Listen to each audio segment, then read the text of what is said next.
Hello, everybody. My name is Margarita Lugo, and I will be discussing my experience applying Venable's data action model over the course of this semester. I teach at a public middle school with an IB middle years program in Montgomery County, Maryland. Though I am currently teaching both Spanish 1A and Spanish for Spanish Speakers 1AB, my data action group and I decided to focus on my second period Spanish 1A class with 6th and 7th grade students. At the beginning of the semester, I had 31 students, but I have lost 2 students to the reading program and 1 to another period. Within this class, I have 8 students with 504s and special education plans. According to Venables, the data action model is a systematic process for reviewing and responding to data. The purpose of the data action model is to help teachers apply their data to creating effective changes in their classrooms. By using the data action model, teachers can follow the structured protocols provided for looking at their available macro and micro data to identify learning or instructional gaps. There are 3 basic steps to the data action model. The first one is gathering and reviewing data. The second step is to identify learning or instructional gaps. And the third step is creating a data action plan to address those gaps. Over the course of our 5 data meetings, my data action group and I have looked at and broken down several formative assessments given to my students. After noticing a pattern, we decided to break down all formative assessments given into different skill categories to identify learning gaps. As a result, we identified writing skills to be the one area where most of my students with special education plans struggled, as well as where they lost the most points. During our 3rd data meeting, after having discussed the instructional and learning gaps as revealed by the data I collected, we created our SMART goal.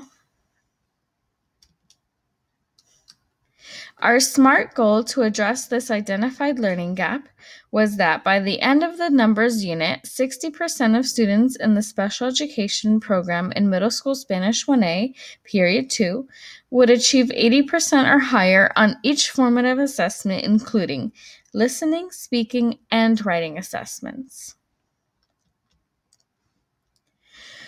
We continued to track students' progress for our SMART goal each week and highlighted any students that were not meeting the goal to track their improvement.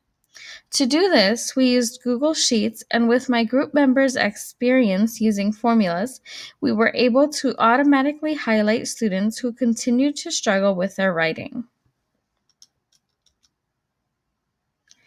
At the end of our first data action plan cycle, we achieved our SMART goal with 100% of students achieving 80% or higher on their last formative assessment, and 5 out of 6, or 83% of students, achieving 80% or higher on the writing portion of their final summative assessment.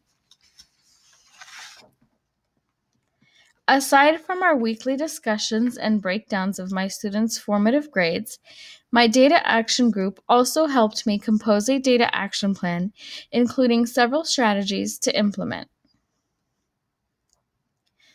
Some of the strategies we found as a group were having an interactive word wall posted so that students could refer to while completing their practice discussions and activities, weekly exit tickets to track student progress, the Give One, Get One, Move On protocol to help students review before a formative assessment, as well as student choice boards to help them practice various skills for homework.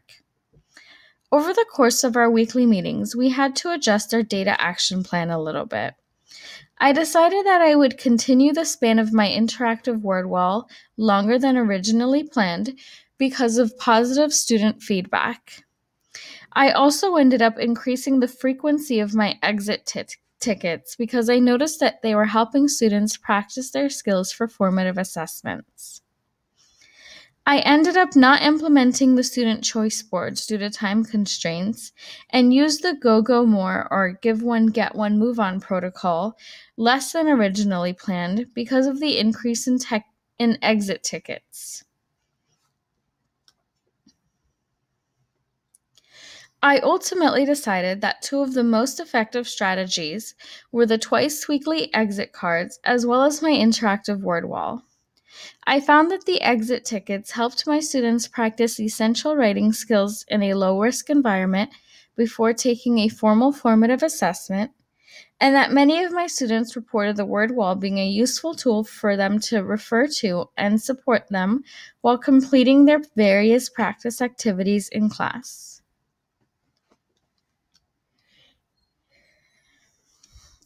Aside from all of the great protocols and strategies that I can now add to my collection of things to use and implement into my classroom, one of the most impactful insights I have gained during this course is how much the world language grading policy affects my students with special education plans, as well as how the overall scores can sometimes hide this from you.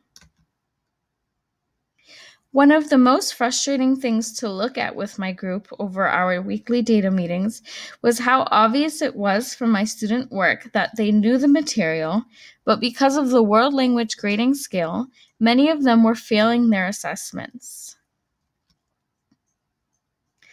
As a result of our weekly discussions, my group was able to help me create a revised grading scale that greatly benefited not only my students with special education plans, but as well as all of my students.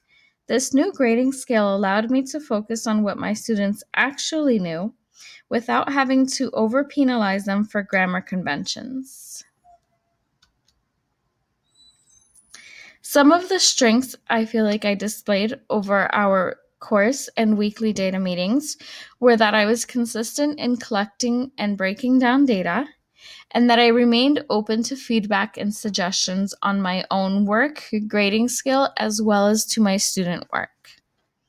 Some of the things that I would like to continue working on after this course are using the protocols with my own PLC in my department and as well as my team at my work, and also continuing to reflect on my student work in a way that will reveal either instructional or learning gaps so that they do not go unnoticed by me, and that I can continue to look for and implement strategies to address those learning gaps. Thank you, everybody.